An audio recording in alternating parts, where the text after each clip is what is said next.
Most people, when they think of Nevada, they think of Reno, Las Vegas, hotel casinos, glitz, gaming, lights, and everything in between is just wasteland, but it's not.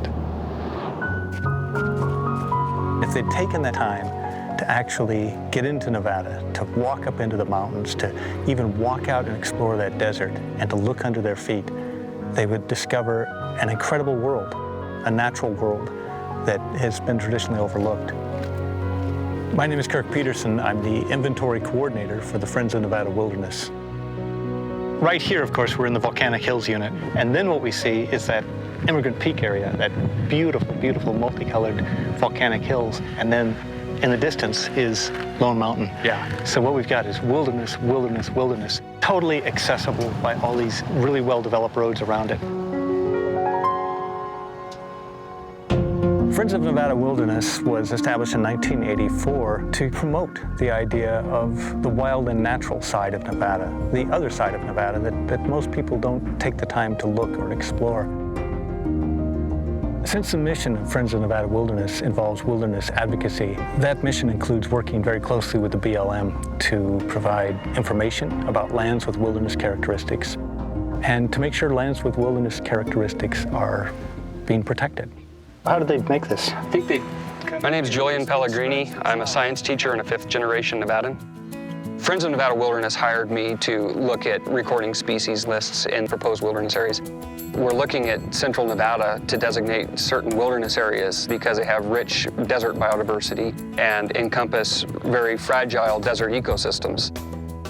The areas that we're in here are the Volcanic Hills, the Emigrant Peak area, and Silver Peak area. A lot of insects. As for my own personal part, I spend the days hiking around, identifying bird species, insect species. I walk around at night with a black light looking for scorpions. Bighorn would look for a spot like this. Their only real defense is to go up, and they know what's on the top of the hill. It's just right above us. But from here, it'd be hard for any predator to get near them, and they have an excellent lookout that covers the whole valley down below them. So it's a pretty secure spot. A lot of my interests in the outdoors and in biology and in education came from growing up with a father who was deeply interested in these things and in these areas and taking me out on the weekends hiking in these hills and the hills around Mason Valley. I think these areas exhibit a very rich quality of Nevada that is in a lot of places all but lost. I can go on a hike for 3 days or 4 days into an area that's designated wilderness and know that I'm not going to hear the motor of a vehicle or four-wheelers or that sort of thing. What I'm walking down is evidence of old mining exploration operation. In fact, here's the claim post right here.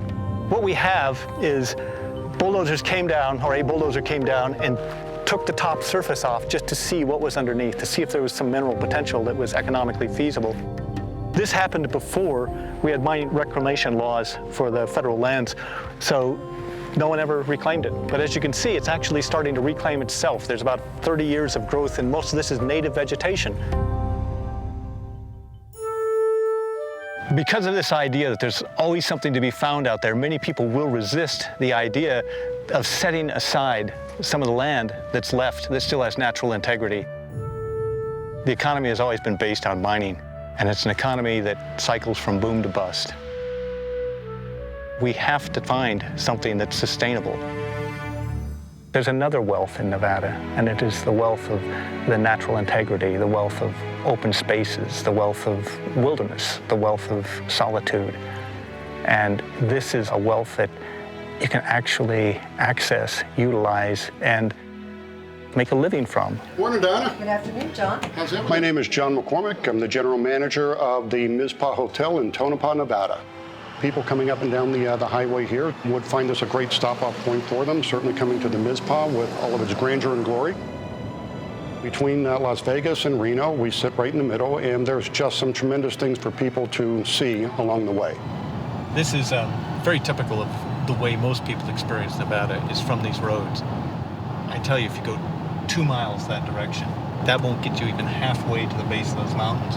And by that time, all of this stuff goes, and you're in a land that is completely dominated by natural processes.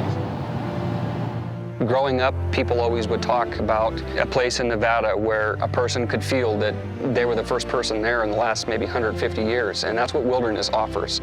The light never is the same, the ground is never the same. It always is under a constant state of change.